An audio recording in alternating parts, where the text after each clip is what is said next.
თომას მანი იმედის გაცრუება უნდა გამოგიტყდეთ ერთი უცნაური კაცის ნამბობმა სულით ხორცამდე შემაძრწუნა და ვშიშობ იქნებ ახლა ვერც შევძლო იმგვარად გადმოვცე მისი ნამბობი რომ სხვებიც ჩემსავით ააღელვოს ვინ იცის იქნებ ჩემზე იმ უცნაურმა გულახდილობამაც იმოქმედა რაც სრულიად უცნობმა კაცმა გამოიჩინა ის უცნობი პირველად ამ 2 თვის წინ შემოდგომის ერთ მშვენიერ დილას შევნიშნე პიაცა სან მარკოზე.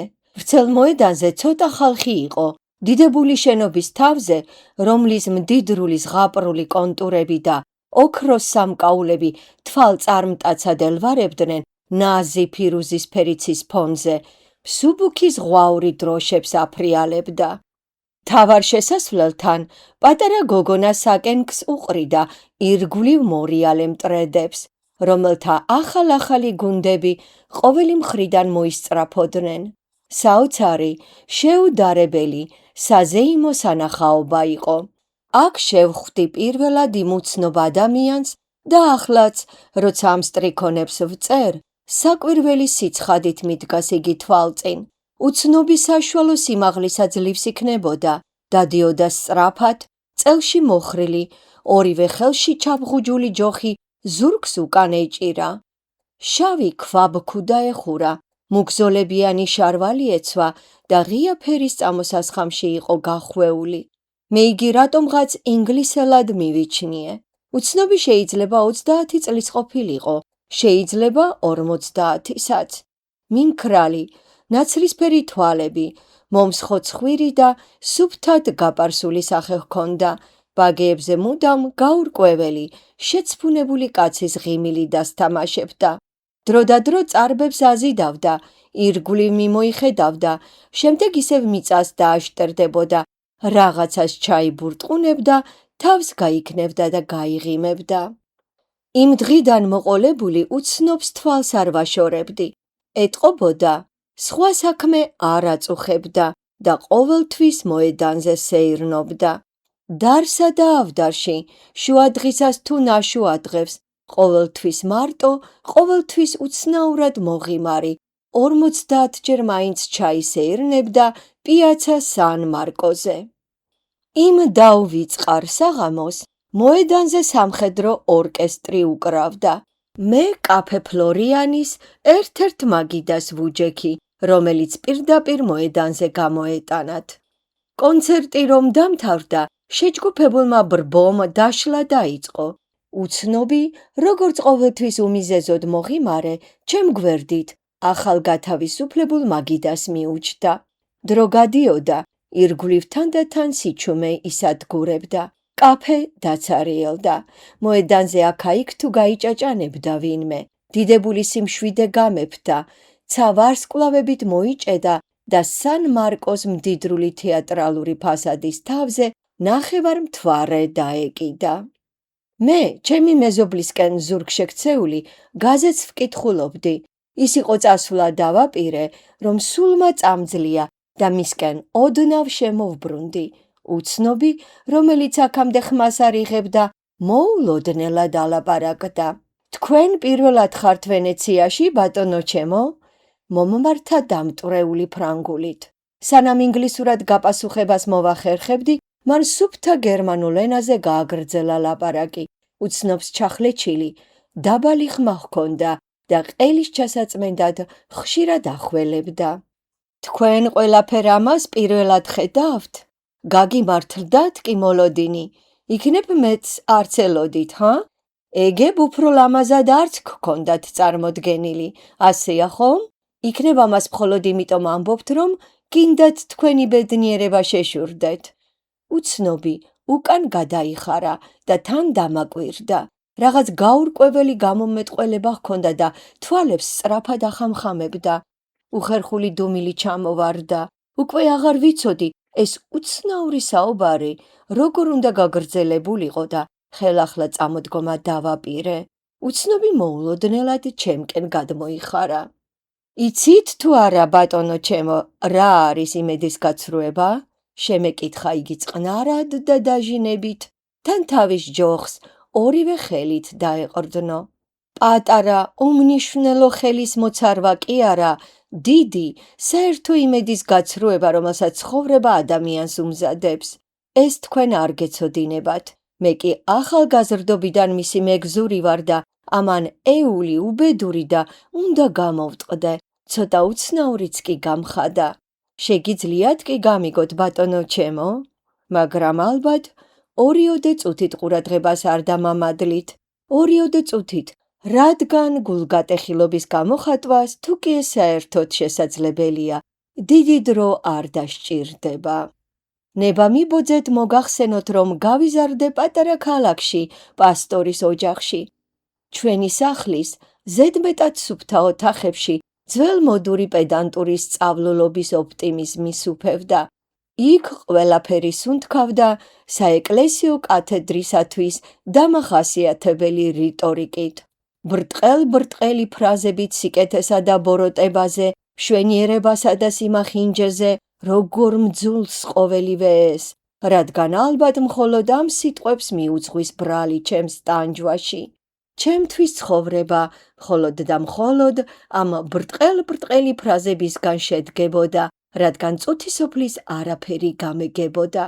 გარდა ხელშეუხებელი, ბუნდოვანი წარმოდგენებისა, რომლებსაც ჩემში ეს სიტყვები იწვევდა. ადამიანებისგან მხოლოდ ღვთიურ სიკეთეს ან შემაძრწუნებელ ბოროტებას მოველოდი.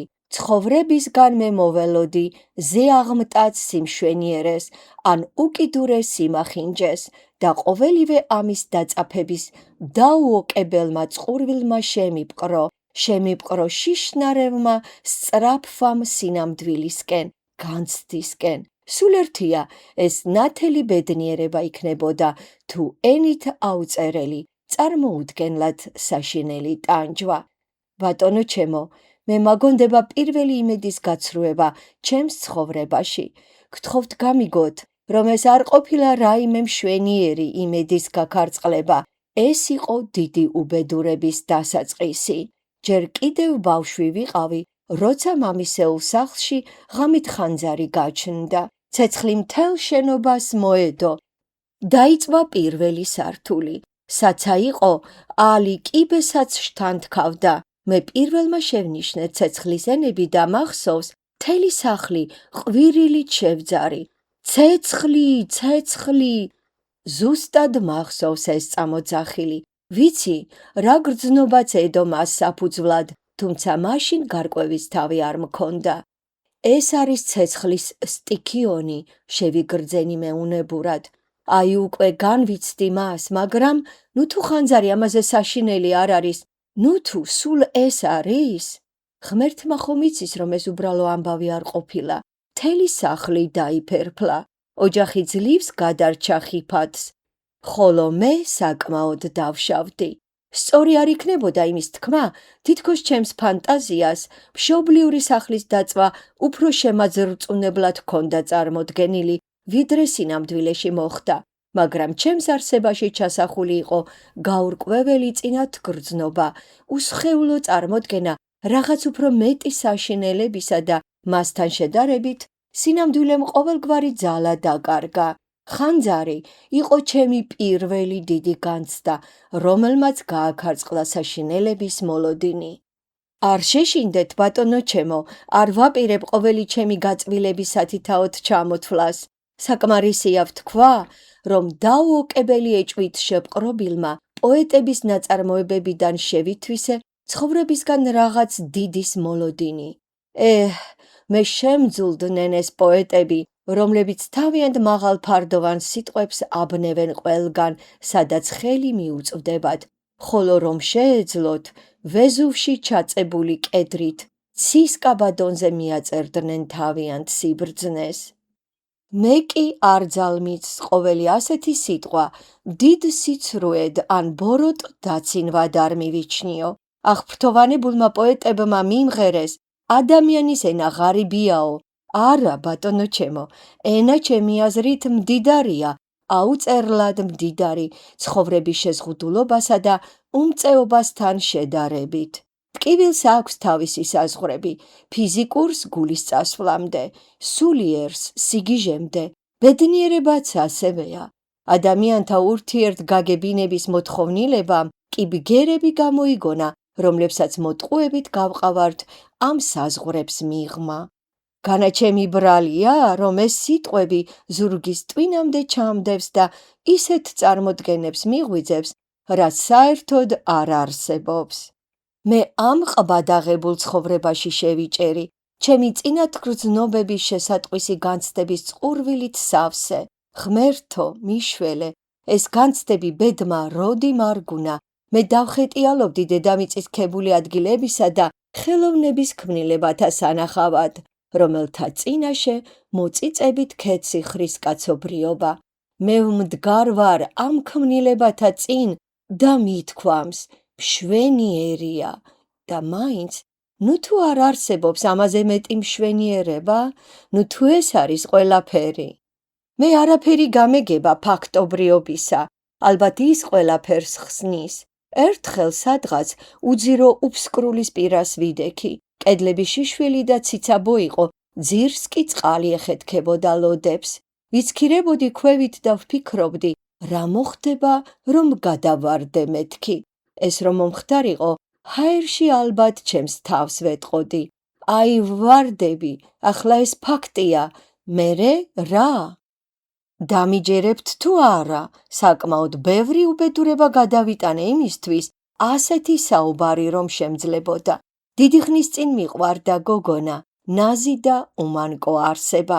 თუ კი მოისურვებდა, თვალის ჩინივით გავუფრთხილდებოდი, სიკვდილამდე მფარველობას გავუწევდი, მაგრამ მას არ ვუყვარდი. არაფერი აქვს საკვირველი, სხვას ერგო წილად მისი სიყვარული. არსებობს განა ამ ვნებათა ღელვასთან გადაჯაჭვულ გულის ტკივილზე გამანადგურებელი რამ? რამდენი ღამე გამითენებია თეთრად და ყველაზე სამწუხარო, ყველაზე საწამებელი მაინც ერთი აზრი იყო. ეს მართლაც უდიდესი ტკივილია და აი მე განვიცდი ამ ტკივილს. მაგრამ კაცმა რომ თქვას, რა არის მერე ეს? განაღიირს ჩემს ბედნიერებაზედაც მოგითხროთ? ბედნიერებაც განმიცდია, მაგრამ აქაც გამიცრუვდა მოლოდინი. ამის მოყოლა არც არის საჭირო, რადგან ეს უხეში მაგალითები ვერ ახსნის ცხოვრების არსს, მის მდორე, უინტერესო და უფერულ ზრბოლას, რამაც იმედი გამიცრუა, იმედი. რა საბრალოა ადამიანი, ეს განდიდებული ნახევარ ღმერთი, წერს ერთგან ახალგაზრდა ვერთერი. განა ადამიანს სწორედ იქ არ ღალატობს ძალა, სადაც ყველაზე მეტად სჭირდება მხნეობა? განა სწორედ მაშინ არ უბრუნდება ყრუ, ცივ განსჯას, როცა იგი სიხარულითაა შეპყრობილი, ან ვნებაშია ჩაძირული და უსასრულობის განცდაში ჩაკარგვისკენ მიისწრაფვის. მაგონდება ის დღე, როცა პირველად ვიხილე ზღვა. იგი უზარმაზარია, უკიდეგანო. ჩემი მზერა ნაპირს გასცდა და ხსნის იმედი დამებადა, მაგრამ შორს ჰორიზონტმა უზარმაზარი ზღვაც შემოფარგლა. რათ მინდოდა ჰორიზონტი, როცა ცხოვრებისაგან უსასრულობას მოველოდი? შეიძლება ჩემი ჰორიზონტი უფრო ვიწროა, ვიდრე სხვა ადამიანებისა. მე გითხარით, რომ მაკლია ფაქტების გაგების უნარი. ან იქნებ გაზვიადებული აზრი მაქვს მასზე, იქნებ მალე მეცლება ძალა, იქნებ მალე მთავრდება ჩემთვის ყველაფერი. ნუ თუ ბედნიერებასა და ტკივილს მხოლოდ უმდაბლეს ხარისხში, მხოლოდ დაკნინებულ მდგომარეობაში ვიცნობ, მე ეს არ მჯერა. არც იმ ადამიანების ამჯერა, რომლებიც ცხოვრებასთან პირისპირ დგომისას პოეტების ამაღლებულ სიტყვებს ეფარებიან, ეს სიმხდალეა და სიცრუე. ბატონო ჩემო, ალბათ შეგიმჩნევიათ, არსებობენ ადამიანები, რომლებიც ისე მედიდურნი არიან, ისე მოწყურებულნი ღრმა პატივისცემას და სხვებში მეშურნეობის გაღვიძებას, რომ თავს დებენ, თითქოს მხოლოდ უდიდესი ბედნიერება განუცდიათ და არასოდეს დატანჯულან. ბნელა და თქვენ ძლივს ხამისმენთ. დღეს კიდევ ერთხელ მინდა ვაღიარო, რომ მეც მქონდა შემთხვევა ასეთ ადამიანებთან სიცრუე მეთქვა, რომ საკუთარი თავისთვის და სხვებისთვის თავი ბედნიერად მომეჩვენებინა, მაგრამ კარგახანია დამემსხვრა პატივმოყვარეობა და სულ მარტო დავრჩი, უბედური და ცოტა უცნაურიც კი გავხდი. ახლა ღამით ცაზე ვარსკვლავებს ვაკვირდები, ეს ჩემი საყვარელი საქმიანობაა. განა ეს საუკეთესო საშუალება არ არის ამ ქვეყნიური ცხოვრებისგან მოსაწყვეტად? განა არ მეპატიება, რომ შესაძლებლობას ვიტოვებ, ჩემი წარმოდგენები მაინც შევინარჩუნო, ვიოცნებო თავისუფალ ცხოვრებაზე, სადაც სინამდვილე ჩემი ფანტაზიის შესაბამისად გულგატეხილობის მტანჯავი ნაშთის გარეშე ხორციელდება, იმ ცხოვრებაზე, სადაც აღარ არსებობს ჰორიზონტი. ვოცნებობ ამაზე და ველი სიკვდილს. კარგად ვიცი, რომ ეს იქნება ჩემი უკანასკნელი იმედის გაცრუება. მჯერა, უკანასკნელ წუთებში ვეტყვი ჩემს თავს, ეს არის სიკვდილი? აი ესეც, კაცმა რომ თქვას.